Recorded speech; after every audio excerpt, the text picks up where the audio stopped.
Hi, it's Dan from Tornado Talk. The way we keep this show free for everyone is with your support. And with the holidays around the corner, you might be searching for a perfect gift. We have a special offer right now. Order an Eton Zone Guard Plus AM/FM Weather Alert radio and 2 Tornado Talk koozies for just $25. We'll deliver it to your doorstep absolutely free. Just click on the weather radio icon on our website, tornadotalk.com. That's tornadotalk.com. The only way we can continue to make this show available free is with your help, and we thank you in advance.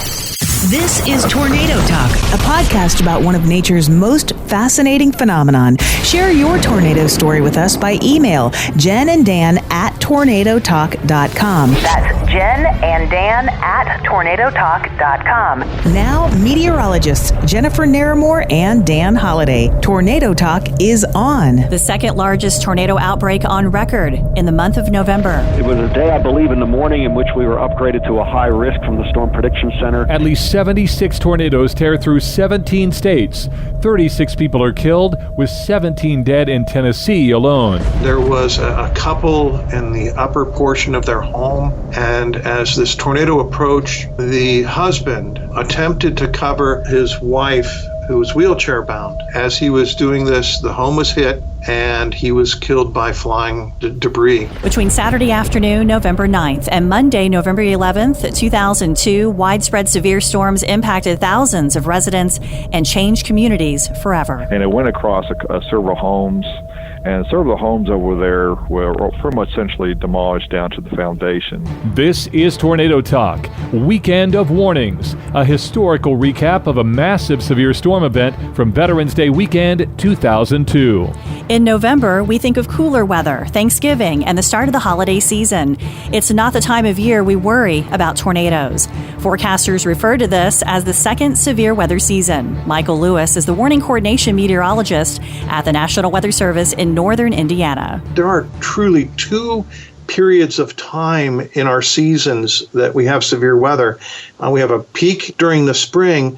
We have a secondary peak that occurs in that October, November, December time frame. And this is indeed what happened in 2002 as we really maximized that peak. Had been a relatively mild fall, and actually was a quite warm November. The cold air just really wasn't making its way out of Canada or even across the poles, and we ended up with an open Gulf moisture, a lot of moisture and warmth streaming up across the southern United States, the Gulf Coast, and up into the Great Lakes region. On the evening of Saturday, November 9th, severe thunderstorms were exploding over eastern Arkansas. This would be the beginning of 4 outbreaks. Storms that formed in response to an upper-level disturbance moved through western and central Tennessee. A tornado producing F2 damage roared through Carroll County, just northwest of Cedar Grove, Tennessee. 2 people died. Nighttime tornadoes can be deadly because those in their path are often asleep. When a tornado of F1 strength moved through Montgomery County, Tennessee, after 1 a.m. Sunday, November 10th, it would claim the lives of Dennis and Karen Tooby when their mobile home was blown off of its foundation. Dennis was an Australian national and a welder. Karen taught first grade at Hazelwood Elementary School in Clarksville. In all, 60 homes and a building were damaged. But this was only the beginning. On November 10th, 2002, a second upper-level storm system would combine with ingredients to produce some of the most destructive severe weather ever in the month of November. Michael Lewis at the National Weather Service in northern Indiana describes the atmospheric setup. Thunderstorms developed down across the southern plains early on the 10th, and then that was kind of the first shot over the bow, as it were, that we started to see the development with this as a cold front came into that deep, rich moisture. We had a very intense area of low pressure moving out of across the Canadian plains and northern plain states and deepening across the Great Lakes. And it drew that cold front into the deep, moist air that was already in place across much of the eastern United States. And that really set the stage. At the time, the Storm Prediction Center had actually a convective outlook that was in the high risk across much of Tennessee, into the southeastern states, extended up into Kentucky. The moderate was down into southern Ohio, but the slight risk extended from all the way down from Louisiana up into the Great Lakes. And so it was just a real potent situation. And then everything just lined up perfectly to create that environment conducive to the thunderstorm, rapid thunderstorm development, but more importantly, the supercell thunderstorm development, those rapidly rotating and large-lived supercell thunderstorms. Along with that, we had the line of thunderstorms that formed with this as well. So it was just almost the perfect combination, and certainly unexpected in some respects when you think about it from the public perspective. November, who would have thought that in early to mid-November there would have been tornadic thunderstorms? Twisters began touching down at 2:30 on the afternoon of November 10th in Hartford City, Indiana, damaging a grocery store. It was rated an F1. Less than a half hour later, a tornado caused F3 damage near the town of Bern. There was minimal F0 damage near Petroleum, Indiana. That same afternoon, a supercell thunderstorm produced the first killer tornado of the day near the Ohio-Indiana border in Van Wert County, Ohio. Post 20, 926 to 20. 926. Advise Finley, our desk is signal 1. We have a large tornado on the ground, probably a quarter mile in diameter. It is going through the town of Van Wert at this time. Rick McCoy has been the director of the Van Wert County Emergency Management for more than 26 years. Prior to that, he was a deputy sheriff and studied meteorology. Because of his interest in weather, he and his team had their eye on what was about to happen well ahead of time. We'd actually been watching the Storm Prediction Center outlook for several days that we would see a storm outbreak. But that particular Sunday morning, we were still thinking maybe thunderstorms up here in northwestern Ohio, and thinking more of maybe a wind event. Really weren't thinking tornadoes, but you could tell that particular morning that there was just that eerie feel in the air that something was going to happen. Very warm day, very windy day, and originally when the storm started to initiate over in Indiana that we were watching, we had went under a thunderstorm watch. A tornado watch was actually over central Indiana. So still at that point thinking, maybe this is just going to be a thunderstorm event for us. And so I was in here that afternoon. We started to see the storms intensify. We were watching a supercell that was coming our way. We started getting reports out of Indiana of tornado over several counties bouncing up and down that was still moving our way. And so at that point, I activated our spotter network. The tornado was on the ground in Adams County, which is just southwest of us. Our spotters in the southwestern part of our county could actually see the tornado coming. And fortunately for the village right down in the southwestern part of the county, the tornado lifted there and went right over the village.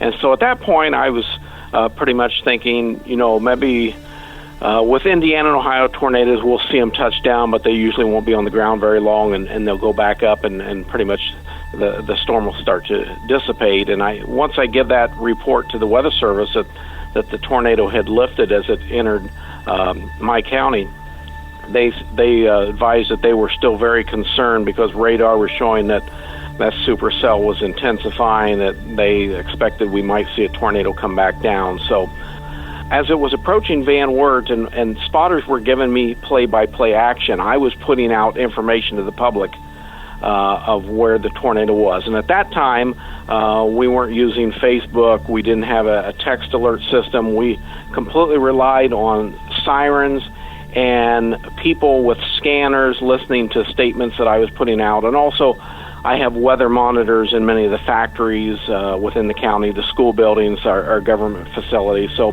I was putting out a lot of statements of where the tornado was at as it moved through. And as it was approaching Van Wert, it became an F4 tornado. And we've seen it make a slight left turn, which helped us a bit because it didn't come directly over the center of the city. It actually hit the west side of the town. And that's where our movie theater was. We have had a 5 theater complex there.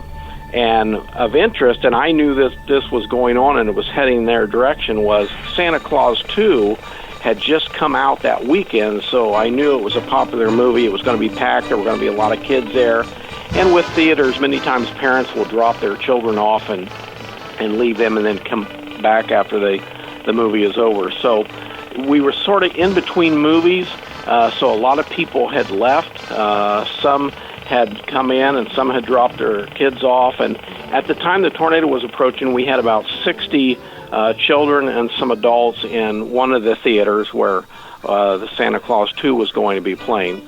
And at that time, besides the sirens going off, which you could hear at that location, I was putting out statements and actually put one out that the tornado would be approaching the cinemas. And the theater manager at that point, along with several other adults that he gathered up there in the cinema, grabbed all the children, got them out of the cinemas, and they herded them into a restroom area, which was reinforced by cinder blocks. That's exactly where the tornado was heading. And when it did hit there, of the 5 cinemas, 2 of those were completely leveled. One of those was where Santa Claus 2 was going to be playing, where all those children had been, and it ended up there was cars laying in the theater seats. So that would have been a very serious situation had they still been in that cinema. The other 3 cinemas had major damage to them, but weren't completely leveled. And so after the event, all of those children, all of those adults were able to walk out of those restrooms, and none of them had a single injury. And as that tornado then moved off to the northeast of the city of Van Wert, we had reports that it was still doing damage. It leveled the industrial section of the north side of our town. Most of the factories there were completely destroyed, and actually most of them were wiped clean, and everything was carried off. Keith Hossman works in emergency management in Henry County, Ohio, which is located northeast of Van Wert. I'm listening to the operations going on in Van Wert, and so I've got all this information coming in. Fortunately for us in Henry County, about the only damage we had really, we had a house partially blown off its foundation, ruptured a gas line down around the Newberry area, and we had there's a train line that goes east to west in the southern part of the county. Part of the train was derailed from the wind, but that was about the only thing as far as damage in Henry County. We did have debris from Van Wert falling in our county. In fact, I had somebody's Pell Grant information for their college tuition land in my yard. I was able to return that to them when I was in Van Wert. A friend of mine lives in the northeastern part of the county bordering on Lucas. He had insulation falling from the sky at his place. We were fortunate that we didn't have a whole lot of damage, but it's just evidence of just how strong that storm was to loft that debris and carry it that far. Henry County, Ohio was indeed lucky. Back in Van Wert, rescuers were sifting through debris. As Keith Hossman headed to Van Wert County to assist those in need, he described what he saw on the way there. There was the Cooper Farms turkey processing plant. And like I said, I've been on disaster operations all over the country, and every time I think I've seen it all, something comes along and surprises me. As I'm driving past, I see that semi-trailer upside down on the roof of the Cooper Farms building. I'm just completely shocked that here's this big semi-trailer picked up and then set down, upside down on top of the roof of this building, like some big kid just picked it up and set it down. And I was just amazed at that. And again, this was a couple miles north of town, where the meat of the tornado actually went between there. And so that was a sign that I was heading into some pretty significant damage. An F4 tornado with winds between 207 and 260 miles per hour had ripped through their community. 4 people were killed. Michael Lewis at the National Weather Service recalls a man's attempt to shield his wife as the tornado struck that day. And it is hard for the Weather Service employees when they have to deal with this, because our mission is to save lives, and anytime there is a loss of property, injuries, or even fatalities, it is a real crushing blow. And the particular fatality that strikes me, and when I first moved here, to the area, and I met with Rick McCoy. We had a long talk. He took me on and kind of walked me through what happened. But the one fatality occurred near the Dull Robinson Zook Road area as the F4 tornado crossed through, and there was a couple in the upper portion of their home. And as this tornado approached, the husband attempted to cover his wife, who was wheelchair bound. And as he was doing this, the home was hit, and he was killed by flying debris. And his wife was sent to the hospital and survived. The other one was near the cinemas where the theater was struck, and again, a car was swept off the road and the driver inside was killed. But really the most tragic one would have to be the event that occurred there at the Dull Robinson Zook Road. But when I go to Van Wert County, I always run across somebody and we talk at length about this. So even to this day, we're still having people talk about the impact of that particular event of November 10th. 2 more lives were lost near Continental, Ohio, when a tornado hit a mobile home. As more than a dozen tornadoes spun across parts of Ohio, one F3 turned deadly near the town of Republic. 1 person was killed and 2 others were injured when a home was swept off its foundation. The word widespread may not completely define the multiple severe weather outbreaks going on all at once on November 10, 2002. Further south, more tornadoes were underway in Tennessee. 15 tornadoes to be exact, including F3 damage from a twister that struck in the evening, killing 4 and injuring 18. 33 homes and mobile homes were destroyed, with 128 homes and mobile homes damaged. All 4 fatalities occurred exactly where officials say never to ride out storms, in a mobile home. And there were more. David Holtz at the National Weather Service in Morristown, Tennessee, was a radar operator that evening. Yeah, that day it really started out across Middle Tennessee. We had a series of what we call tornadic supercells. They were just kind of long-duration supercells. And these storms, as we moved into the evening hours, progressed eastward into the plateau counties. This is kind of like, it was generally kind of late evening, I'd say right around 8 o'clock or so. And these tornadoes went into Morgan County, and there's specifically 2 areas that got hit the hardest. One was the Mossy Grove area, and also was the Petros area, Morgan County. We had several fatalities. But also, Morgan County itself, it's a very mountainous area, and a lot of times, people kind of get a false sense of security in the mountains when it comes to tornadoes, and then they kind of dissipated as they went into the Tennessee Valley. So it was definitely a very memorable couple hours there as we worked through that event. Following the F3 tornado that hit Mossy Grove and Petros Joyner in Morgan County, Tennessee, 7 people lost their lives. Dave Holtz believes advanced warning may have kept that number from being higher. We hate to see fatalities and across the area, but due to the longevity of these storms and the fact they were moving from Middle Tennessee into our region, and just a very pronounced storms. Because of that, we had the ability to put out a fairly long lead time, as you mentioned, as it moved into Morgan County. It was right around 30 minutes lead time that we was able to get the tornado warning out before the actual tornadoes occurred. But during that whole event, even leading up to the evening hours, we knew there was going to be a fairly big tornado outbreak across the Tennessee Valley. So even prior to that day, we was able to talk to the emergency managers and the local officials and law enforcement, and just kind of give them a feel for this is going to be a big day, a big evening, and just prepare for this. But again, it's the fact that we had fatalities is something that we definitely take to heart here at the Weather Service.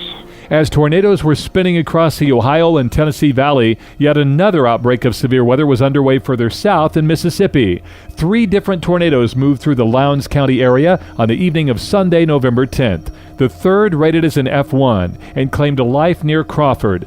The victim was a 54-year-old man who left his home to warn neighbors of the approaching tornado. He was on his way home when his trailer flipped over, pinning him to the ground. Of the 15 twisters in Mississippi, the strongest struck the city of Columbus.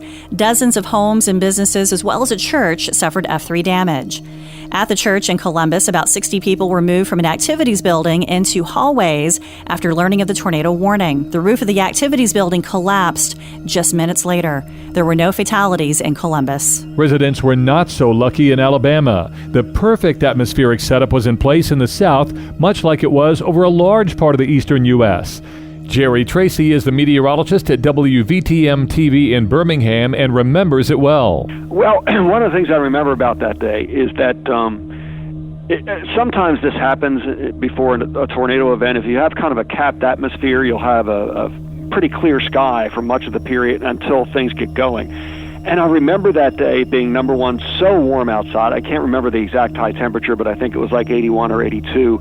And the sky was just sunny. And it was a day in which, from a casual view of the weather, you would say, well, it's a nice day. It's an unusually warm day, but it's a nice day outside. And then all of a sudden, early evening, things began to happen. And that's when you realize the event that you thought might happen really is coming to pass. And it was a day, I believe, in the morning in which we were upgraded to a high risk from the Storm Prediction Center. And obviously, high-risk days you always take very seriously. You make sure the staffing level is where it needs to be. You make sure the news director and everybody else is on hand and knows exactly what's going to happen, or at least what potentially could happen. And so much of the day ahead of time was spent in figuring out just where are we going to be when this thing gets going.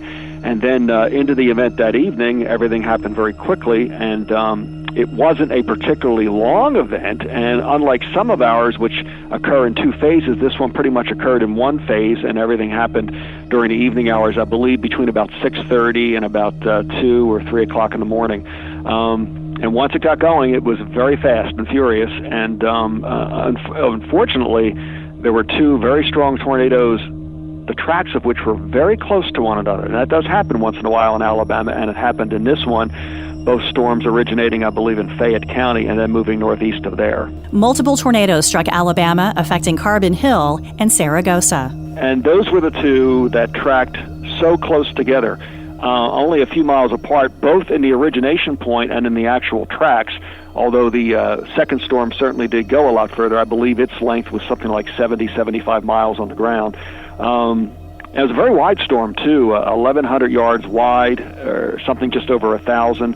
And that's the one that tracked from just northeast of the city of Fayette on up through Walker County and eventually up into Coleman County, too. That was the longest track we dealt with that day. But the other F3 was just on the north side of that one, not as long, but starting at about the same place and winding up in southeastern sections of Winston County near the community of Arley. And that one also causing fatalities. Both of those two storms caused fatalities. The first one, the relatively short one, was 4 fatalities, and the second one was 7.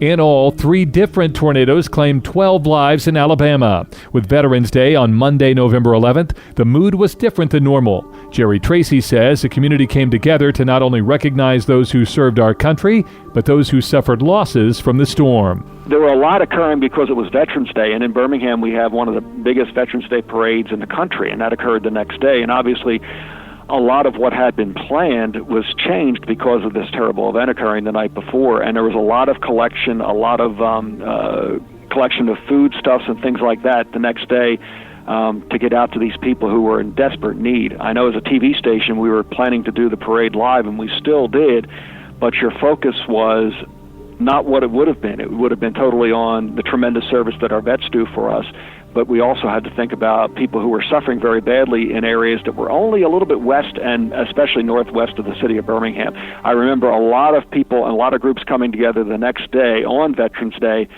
to say, let's get together here. These people need our help, and we have to give it to them. Tornadoes occurring at a somewhat unusual time of year, November, and at night, likely resulted in the number of fatalities across all 4 outbreak regions that weekend.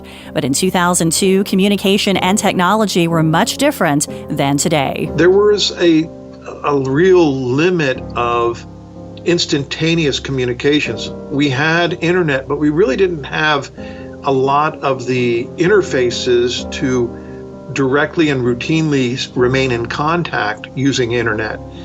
For many of the Weather Service offices, that was kind of an infancy for us. We were pushing stuff on the websites, but we weren't really actively integrating it in as a communications tool. We certainly had our amateur radio operators in place, and that's been a kind of a standard operating procedure ever since amateur radio has been on the air. There's been a connection there. But I think the real big difference is the ability to maintain instantaneous contact before, during, and after. We just did not have that full capability at that time. We were just starting to dabble in and explore the capabilities of the internet. Jerry Tracy from WVTM TV agrees. Social media combined with real-time communication with the National Weather Service online has superseded the old way from 2002. Mostly you had to do it by phone. That was the key way to get through. I mean, obviously you had other ways, such as their website, such as NOAA Weather Radio, to find out basic public information. But for behind the scenes much, and let's face it, they didn't have time to answer the phone during an event like that. We didn't have time to make the call during an event like that. Instant messaging gave us a way, or chat as we now call it, gave us a way to go back and forth with very little loss of time. And that's why it was so helpful. And it did start, I think it officially debuted, I think it was 2000. Like anything else, though, it probably didn't catch on a great deal instantly. And then once this event occurred, and during this event is when we all realized, man, what a great tool this is. For those who work in emergency management, like Keith Hossman, he believes that you can't have too much warning when it comes to severe weather. Weather radios, and of course back then they didn't have smartphones. Now everybody's got smartphones. There's no excuse and no reason for people to not have some way of getting notification, whether it be a weather radio, which they're inexpensive, $30. You can buy a weather radio. And people waste that much money a month, if not a week, on junk food, on alcohol, on cigarettes, and video games and movies and what have you. They set $5 a week aside.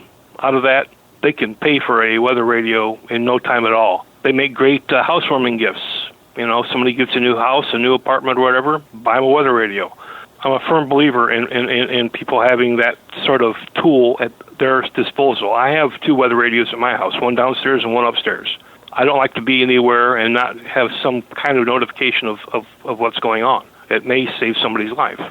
Next on Tornado Talk, December 5th, 1953, a powerful F5 tornado rips through Vicksburg, Mississippi, killing 38. It is still to this day the 4th deadliest tornado to affect the state. December Disaster on episode 26 of Tornado Talk.